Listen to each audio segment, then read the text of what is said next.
Hello students, now we have to start our chapter, that is the rise of nationalism in Europe. ठीक है, तो अभी तक हमने देखा था about the French revolution and about Napoleon Bonaparte, है ना. तो नेपोलियन बोनापार्ट ने जो चेंजेस किए that was good, but few changes was criticised and people come to know कि he was not a harbinger of liberty, he was a dictator. ठीक है, फिर पूरे यूरोप के अंदर भी नेशनलिज्म की हवा चल निकली, है ना. नेशनलिज्म मतलब बताया था मैंने आपको, चैप्टर का टाइटल बताया था तब. नेशनलिज्म मतलब feeling of love and affection for one's own country, अपनी खुद की कंट्री के लिए एक लव एंड अफेक्शन की फीलिंग होना. ठीक है, तो यहाँ पर अब पूरे यूरोप में नेशनलिज्म की फीलिंग जो थी वो थोड़ी थोड़ी, बहुत ज़्यादा नहीं, क्योंकि फ्रांस में जो हो रहा है वही चीज़ें कहाँ हो रही हैं, यूरोप में हो रही हैं, क्योंकि फ्रांस यूनाइटेड हो गया, एक सेम के उसमें करेंसी इक्वल हो गई, लैंग्वेज हमने देखा था सेम हो गई, प्लस वहाँ पे वेट और मेजरमेंट की यूनिट सेम हो गई, इक्वलिटी हो गई, यूनिफॉर्म लॉज हो गया, सेंट्रल एडमिनिस्ट्रेटिव सिस्टम हो गया, इतनी सारी चीज़ें हुई. तो फ्रांस कुछ कह सकते हैं कि यूनाइटेड होने लगा, एक नेशन स्टेट बनना शुरू हो गया था. ठीक है, तो अब यूरोप के दूसरी कंट्रीज में भी ये जो चीज़ें थी वो थोड़ी थोड़ी आनी शुरू हो गई, थोड़ी थोड़ी, बहुत ज़्यादा नहीं. ठीक है, लेकिन इन चीज़ों के आने में कुछ प्रॉब्लम भी थी और कुछ अच्छी चीज़ें भी थी, which we discuss in this topic. The next topic of our book is the making of nationalism in Europe. ठीक है, यूरोप में नेशनलिज्म की शुरुआत होना थोड़ा. तो सबसे पहले हम देखेंगे अबाउट द प्रॉब्लम्स, कि नेशनलिज्म की जो फीलिंग थी इसमें क्या प्रॉब्लम फेस हुई. ठीक है, इसके अलावा हम देखेंगे कि पूरे यूरोप में, मैंने आपको बताया था 3 क्लासेस थी, 3 क्लासेस, जैसे आपको बताया था नोबेलिटीज, क्लैरेजी एंड द मिडिल क्लास. ठीक है, अब वो 3 क्लासेस की जगह अब क्या हो गई, एरिस्टोक्रेसी मीन्स दैट नोबेलिटी, है ना, एरिस्टोक्रेसी हो गई. फिर एक है पीसेंट्री जो कि बहुत ही पुअर क्लास है ना. इसमें कुछ पीसेंट्स ही हैं जो कि वेल टू डू या रिच हैं, mostly peasants were very poor. ठीक है, इसके अलावा एक नई क्लास थी that was the middle class, है ना. मिडिल क्लास के बारे में हमने लास्ट ईयर भी फ्रेंच रेवोल्यूशन में पढ़ा था कि जो मिडिल क्लास है it was educated and open minded, नई चीज़ों को एक्सेप्ट करने में एग्री रहती है, जबकि एरिस्टोक्रेसी क्या है, ये मोनार्के पर बेस्ड है, ये जो शाही रूल्स रेगुलेशंस हैं उनको ज़्यादा प्रेफर करती है. पीसेंट्री बिकॉज उसकी बेसिक नीड्स पहले फुलफिल होंगी, then they will think about the other problem, political चीज़ों के बारे में बाद में सोचा जाएगा. ठीक है, फिर है लिबरल नेशनलिज्म. लिबरल क्या होता है ये आप वैसे पहले पढ़ चुके हो लास्ट ईयर, है ना, सोशलिज्म इन यूरोप वाला चैप्टर पढ़ा था ना. ठीक है, तो वापस से हम एक बार डिस्कस करेंगे इसका मीनिंग क्या है, कि व्हाट इज लिबरल नेशनलिज्म. इसके अलावा लिबरल नेशनलिज्म में होने वाले इकोनॉमिक और सोशल स्फेयर्स भी हम देखेंगे कि इनके क्या इकोनॉमिक और सोशल स्फेयर्स हैं. फिर एक वहाँ पर कस्टम यूनियन बनी that was known as the Zollverein. ठीक है, तो we will discuss about the Zollverein also, कि क्या थी जुल्वेरियन और किस तरीके से इसने वहाँ पर चेंजेस में अपना इफेक्ट दिखाया. ठीक है, फिर है हमारा next topic that is new conservative. ठीक है, न्यू कंजर्वेटिव्स मतलब, कंजर्वेटिव मतलब जो कि पुराने ख्यालातों वाले होते हैं, है ना, जो पुरानी चीज़ों को ही पसंद करते हैं, उनके हिसाब से चेंजेस जो हैं वो बहुत तेज़ी से नहीं होने चाहिए, बहुत ज़्यादा नहीं होने चाहिए. अगर थोड़े बहुत हो रहे हैं दैट इज़ गुड, पर सारा रूल ही चेंज हो जाए, है ना, मोनार्के से बदलकर आपने उठाकर पूरा का पूरा क्या कर दिया, रिपब्लिक कर दिया, एक व्यक्ति के रूल से पीपल्स रूल कर दिया, इतना बड़ा changes they can not accept. लेकिन अब ये कंजर्वेटिव भी कौन से हैं? दे आर न्यू कंजर्वेटिव, इसके आगे भी न्यू वर्ड लग गया, तो न्यू वर्ड लगने से थोड़ा सा इसका मीनिंग जो है वो चेंज हो जाएगा। ठीक है, तो we will discuss that meaning. फिर ट्रीटी ऑफ वियना, एक ट्रीटी हुई वियना नेपोलियन बोनापार्ट को हराने के बाद। किसने और कैसे हराया, दैट वी ऑल्सो डिस्कस कि किस तरीके से नेपोलियन बोनापार्ट को हराया। हम पढ़ चुके हैं 1815 में वाटरलू की वॉर में नेपोलियन बोनापार्ट को डिफीट किया गया था। किसने किया, कैसे किया, दैट वी विल डिस्कस। और उसको डिफीट करने के बाद एक ट्रीटी हुई वियना के अंदर, तो उस ट्रीटी में क्या था, ठीक है, what was the main point of that treaty, that we will discuss. और फिर बाद में उसका क्रिटिसिज्म, किस तरीके से और किस तरह उसको क्रिटिसाइज किया गया। फिर रेवोल्यूशनरीज, जब कंजर्वेटिव्स हैं तो रेवोल्यूशनरीज भी होंगे जो क्या चाहते हैं, कंजर्वेटिव चेंज नहीं चाहते, रेवोल्यूशनरीज चेंज चाहते हैं। वो चाहते हैं चीजें जो हैं वो बदलें, है ना। तो यहाँ पर रेवोल्यूशनरीज का क्या मतलब है, क्या वो चाहते हैं, वो पढ़ेंगे। और we will discuss life of one of the revolutionaries, that is Giuseppe Mazzini. उसके बारे में भी थोड़ा डिस्कशन करेंगे कि क्या उसकी लाइफ थी और कैसे वो चेंजेस चाह रहे थे। ठीक है, ये एक मैंने आपके लिए फ्लो चार्ट बनाया है जिससे जो टॉपिक है वो इजीली आप रिकॉल कर सकें। ठीक है, डिटेल में तो हम पढ़ेंगे अभी इसके बारे में, बट शॉर्ट में आप अगर आप इस टॉपिक को रिकॉल करना चाहो तो कैसे करोगे। तो इसके लिए आप पहले एक ये फ्लो चार्ट ड्रॉ कर लो। ये फ्लो चार्ट ड्रॉ करने के बाद फिर हम इसकी एक एक टॉपिक्स लेकर के डिस्कस करते जाएंगे। ठीक है, ड्रॉ दिस फ्लो चार्ट। तो first we will discuss the problems. Okay,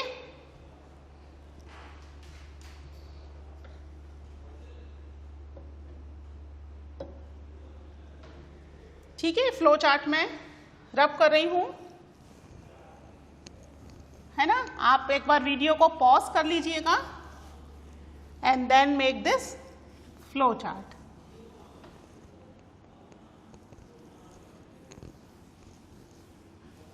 ठीक है, ये आपका बेटा पूरा चैप्टर नहीं है, आपका केवल ये वाला टॉपिक है, the making of nationalism in Europe, है ना। पूरे चैप्टर का तो फ्लो चार्ट बहुत बड़ा बनेगा, तो हम केवल एक एक टॉपिक जो है मेन टॉपिक उसके फ्लो चार्ट्स बना लेंगे, जिससे कि एटलीस्ट हम उस पूरे टॉपिक को तो इजीली रिकॉल कर सकें। ठीक है, तो सबसे पहले हम पढ़ते हैं अबाउट द प्रॉब्लम्स। क्या प्रॉब्लम थी मेकिंग ऑफ नेशनलिज्म में, यूरोप में नेशनलिज्म क्यों नहीं हो पा रहा था।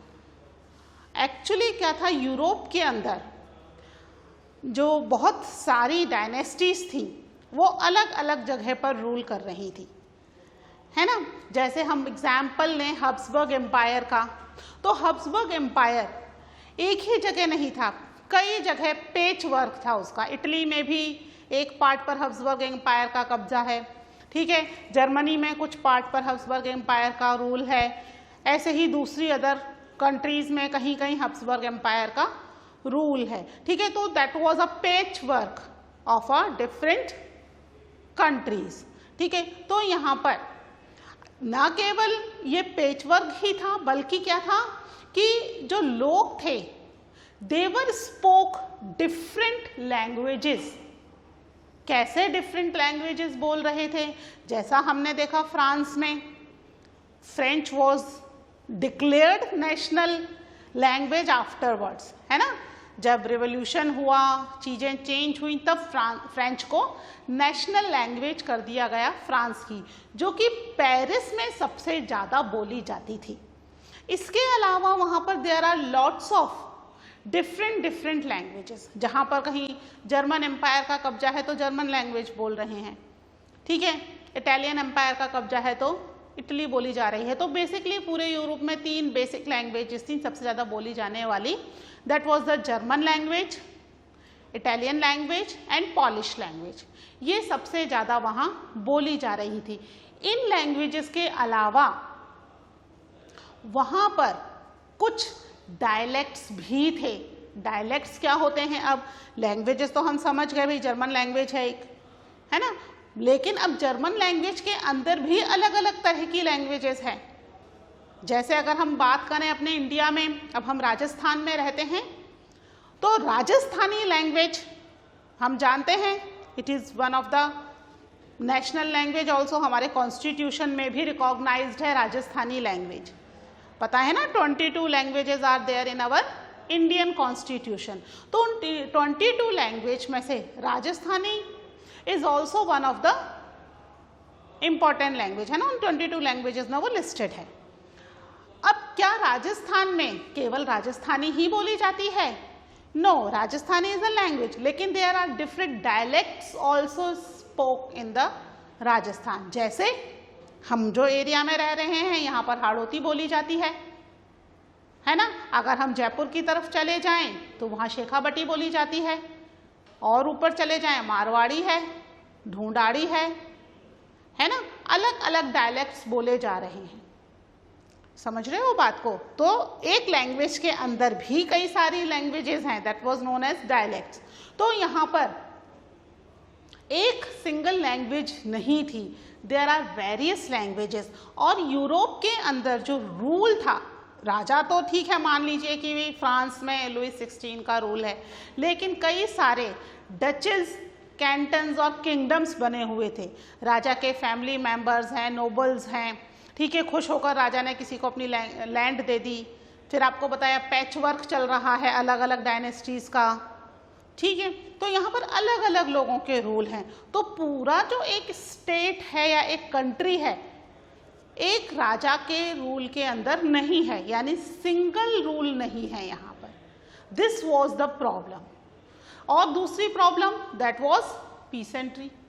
सबसे बड़ा जो ग्रुप था पीसेंट्री का, फैसिलिटीज़ नहीं थी, ठीक है, उनके लिए एज सच कुछ एप्रोप्रिएट लॉज नहीं थे, है ना, दे वर नॉट यूनाइटेड। अलग अलग पीसेंट्री अलग अलग जगहों पर अलग अलग तरीके से काम कर रही है, ठीक है, तो दे वर नॉट यूनाइटेड। तो यहाँ पर ये बेसिक प्रॉब्लम्स हैं, ठीक है। एक बार हम लिख लेते हैं इन प्रॉब्लम्स को। क्या है मेन प्रॉब्लम्स यहाँ पर? कि different people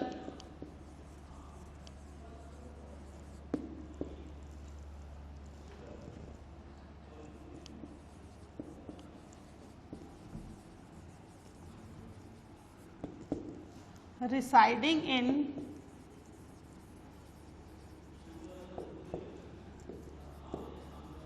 different places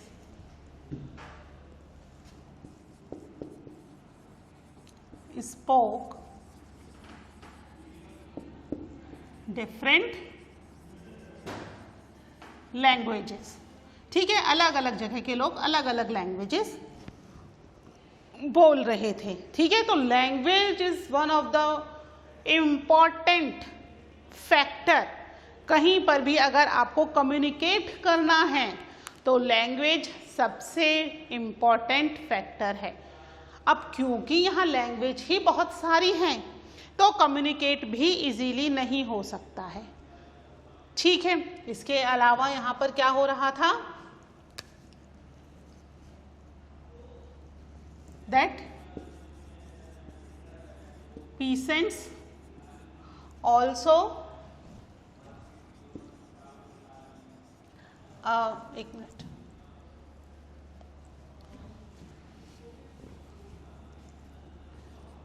a mass subject was peasantry, ठीक है। सबसे बड़ा जो पॉपुलेशन का पार्ट था, मास मतलब a large population was the peasantry which was not united, ठीक है। पीसेंट्री क्या थी? इट वॉज डिफिकल्ट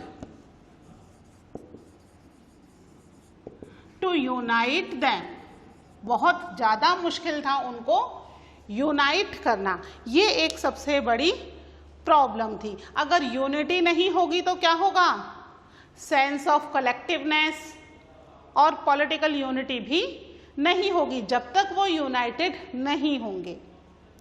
ठीक है, लैंग्वेज की प्रॉब्लम है, जो सबसे बड़ा ग्रुप है कंट्रीज के अंदर, दैट वाज नॉट यूनाइटेड। जब तक वो यूनाइटेड नहीं होगा, सेंस ऑफ कलेक्टिवनेस नहीं होगा, सेंस ऑफ कलेक्टिवनेस नहीं होगा तो कंट्री में नेशनलिज्म की फीलिंग कैसे हम शुरू करवाएंगे। ठीक है, सेंस ऑफ कलेक्टिवनेस का मतलब कि we all are equal, we all are the part of same country. जैसे हमारे अंदर है वी ऑल आर इंडियंस, है ना। चाहे अब इंडिया में किसी भी पार्ट में कुछ भी होता है तो वी फील कि भी अगर अच्छा हो रहा है तो वी फील हैप्पी, अगर खराब हो रहा है तो वी फील सैड। चाहे हम उस पार्ट में रहते हों या ना रहते हों, हमारे कोई रिलेटिव वहाँ हो या ना हो, because that part is inside the India and we have a sense of collective belonging, इसलिए हम दुखी होते हैं या हम खुश होते हैं। बट यहाँ पर क्योंकि इसको यूनाइट करना ही मुश्किल था, तो सेंस ऑफ कलेक्टिवनेस का होना तो बहुत ही मुश्किल है। तो नेशनलिज्म के मेकिंग में these was the main problems. ठीक है, कि अलग अलग languages, German, polish, Italian languages तो बोली ही जा रही हैं। पीसेंट्री वो अपना अलग अपनी लाइफ में मस्त है, जो आसपास के कुछ लोग हैं उनसे मतलब है, जो बाकी पीसेंट्री हैं इनके साथ इसका कोई भी रिलेशन नहीं हो पा रहा है, तो यूनिटी नहीं हो रही है। ठीक है, इस बार इसको नोट कर लीजिए, फिर जो नेक्स्ट टॉपिक है 3 क्लासेस वाला, that we will discuss. Okay,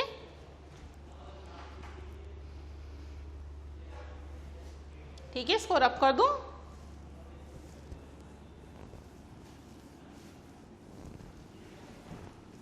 तो नेक्स्ट हमारा टॉपिक है aristocracy and the middle class, है ना।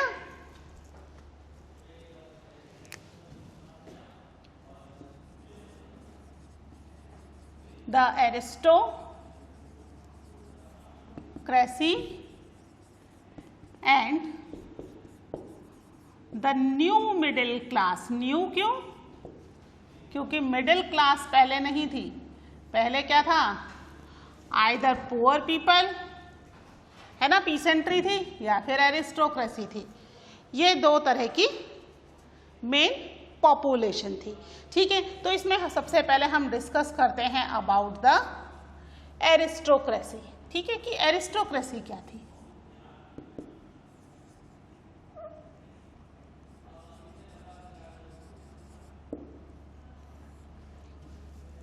एरिस्टोक्रेसी, एरिस्टोक्रेसी क्या है बच्चों? It's basically people of the royal family, है ना, जो नोबेलिटी थी, that was known as the aristocracy. तो एरिस्टोक्रेसी में सबसे इम्पॉर्टेंट बात ये थी कि they have the feeling of united. जितनी भी एरिस्टोक्रेसी थी आपस में यूनाइटेड थी। समझ रहे हो? यूनाइटेड यानी चाहे वो एरिस्टोक्रेसी कंट्री के किसी भी पार्ट में रहें, उनके कुछ रूल्स रेगुलेशंस थे विच वाज सेम। एक सिंपल लैंग्वेज है फ्रेंच लैंग्वेज, जो कि मेनली एरिस्टोक्रेसी बोल रही थी। ठीक है, इसके अलावा they were tied with the bond of marriages. ठीक है, यानी एरिस्टोक्रेसी फैमिली की शादियां जो हैं वो एक एरिस्टोक्रेसी फैमिली में ही होंगी। ठीक है, वो अपने एरिस्टोक्रेटिक फैमिली के बाहर कहीं और अपने बच्चों की शादियां नहीं करते थे। ठीक है, तो ये कुछ चीज़ें हैं जिसकी वजह से एरिस्टोक्रेसी क्या थी? It was one of the important class of the country. एक तो रिच सेक्शन है कंट्री का, ठीक है, दूसरा यूनाइटेड भी है। हमने देखा था ना पीसेंट्री, इतनी सारी है पीसेंट्री, कंट्री का लगभग 90% पॉपुलेशन पीसेंट्री था उस समय। अब तो रिड्यूस होता जा रहा है because we have some other type of occupations also, तो अब कम हो गया है। बट उस समय मेन जो ऑक्यूपेशन था दैट वाज द एग्रीकल्चर, तो पीसेंट्री ही ज़्यादा थी। तो यहाँ पे एरिस्टोक्रेसी जो है, इनकी क्या है बेसिक फैसिलिटीज़ कि ये यूनाइटेड हैं, मैरिजेस से टाई हैं विद ईच अदर, लैंग्वेजेस एक जैसी बोल रहे हैं, ठीक है, रूल्स रेगुलेशन सब एक जैसे आपस में यूज कर रहे हैं। ठीक है, इनको लिख लेते हैं। ठीक है, they lived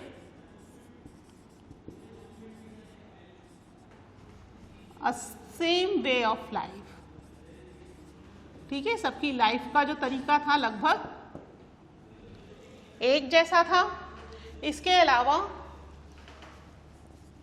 they owned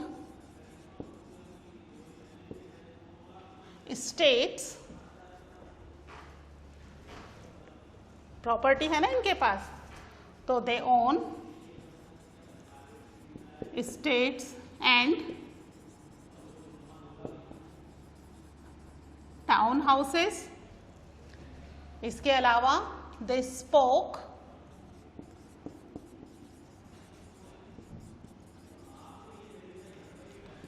French language,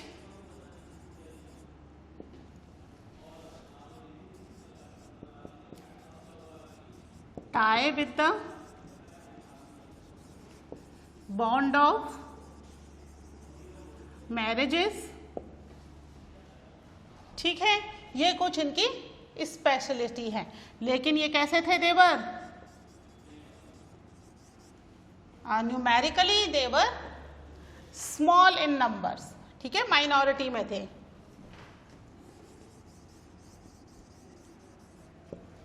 numerically small in numbers. हमने देखा था ना, एरिस्टोक्रेसी तो बहुत ही कम थी कंट्री में, ज़्यादा क्या है, पीसेंट्री है ना। तो न्यूमेरिकल वो कम थे, लेकिन उसके बावजूद वो क्या कर रहे थे, पीसेंट्री कहीं भी रह रही हो, they lived a same way of life. उनके जो भी स्टेट एंड टाउन हाउसेज हैं, क्योंकि नेपोलियन बोनापार्ट ने क्या कर दिया था, प्रॉपर्टी, प्राइवेट प्रॉपर्टी आप कितनी भी रख सकते थे, तो they own their states and town houses. ठीक है, फिर लैंग्वेजेस वो सेम बोल रहे थे, मेनली फ्रेंच लैंग्वेज बोल रहे थे। Secondly they tie with the bond of marriages, यानी आपस में एरिस्टोक्रेटिक फैमिली में ही शादियां होंगी, उससे बाहर शादियां नहीं होंगी। एंड नंबर में भी देवर वेरी लेस, कोई बहुत बड़ी पॉपुलेशन नहीं थी। जितनी पॉपुलेशन थी, the all population is United. ठीक है, फिर नेक्स्ट जो पॉपुलेशन है that is पीसेंट्री।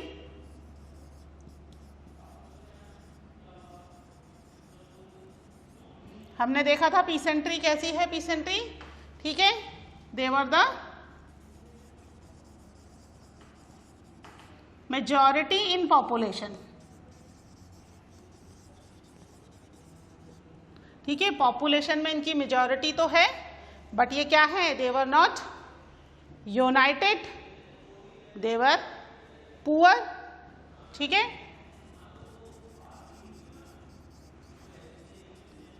they were not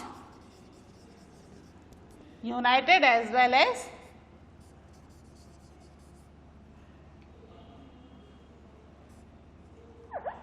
they were poor also। ठीक है, बेसिकली जितनी भी पीसेंट्री है, पूरी ही नहीं but a large part of the peasantry were poor. ठीक है, तो यहाँ पर पीसेंट्री और एरिस्टोक्रेसी में बहुत फर्क है। इन दोनों के बीच में एक और नई क्लास आती है, that was the middle class. ठीक है, एक तो बिल्कुल रिच है, ठीक है, एरिस्टोक्रेसी, और एक एकदम पुअर है। दोनों क्लासेस में बहुत डिफरेंस है।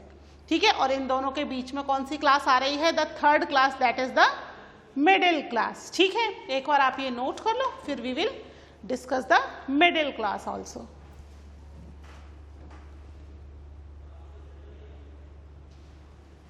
ठीक है, इसको रब कर दो। ये पॉइंट्स आपको नोट डाउन करने हैं, तो आप वीडियो को एक बार पॉज कर लिया कीजिए। ठीक है, अब जो मिडिल क्लास है वो बेसिकली कहाँ रह रही है, टाउन और सिटीज में, जहां न्यू ऑक्यूपेशंस एग्जिस्टेंस में आ रहे हैं। ठीक है, टाउन इमर्ज होने के साथ नई कमर्शियल क्लास शुरू हुई, that was the middle class. अभी मिडिल क्लास भी बहुत बड़ा सेक्शन नहीं है, they were not a large section, they were also a small section. ठीक है, लिख लेते हैं इसके भी पॉइंट्स हम। क्या है? This is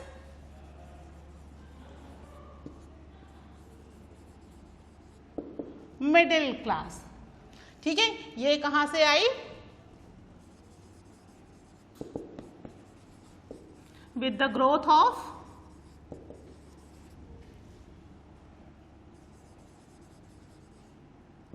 town, with the growth of town and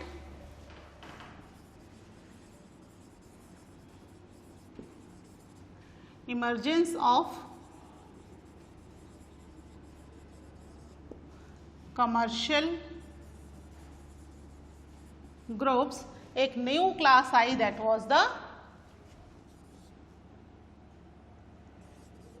new class came into existence। ठीक है, ये कैसी है? It was small in number, अभी नई बनी है ना, तो स्मॉल है इन नंबर में, बट जितनी है उतनी कैसी है? They're educated and liberal minded. क्या है इसकी speciality? They are educated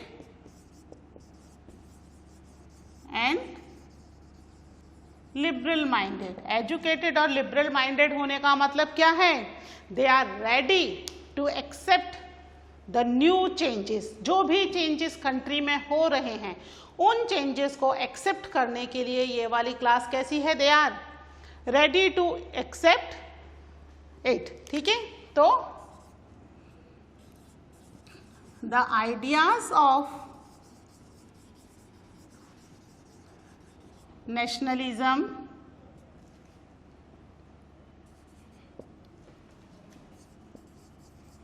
and unity was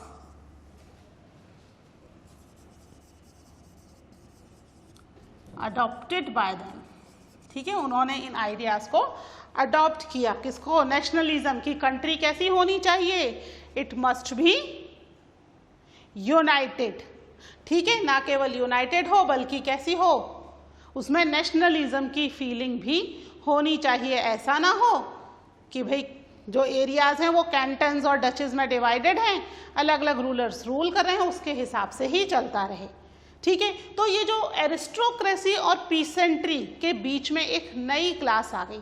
aristocracy पुराने विचारों वाले हैं, पीसेंट्री को एज सच कोई ज़्यादा फर्क नहीं पड़ रहा है, they were busy in their own livelihood. ठीक है, तो ये जो मिडिल क्लास है, ये मिडिल क्लास जो है ये आइडिया ऑफ नेशनलिज्म को सपोर्ट करती है और चाहती है कि ये जो नए आइडियाज हैं कंट्री में एप्लीकेबल रहें और चेंजेस हो, क्योंकि अकॉर्डिंग टू देम ये चेंजेस कैसे हैं? The changes were very good, क्योंकि इसकी वजह से कंट्री में काफ़ी नई चीज़ें आ रही हैं, नए बिजनेस, है ना, ये नई क्लास मिडिल क्लास खुद उन चेंजेस की वजह से एग्जिस्टेंस में आई है। ठीक है, तो ये सारी चीज़ें जो हैं वो एक्सेप्ट कर रही है दिस न्यू मिडिल क्लास। ठीक है, इसके आगे का chapter we will discuss in the next lecture. Till then take care, bye.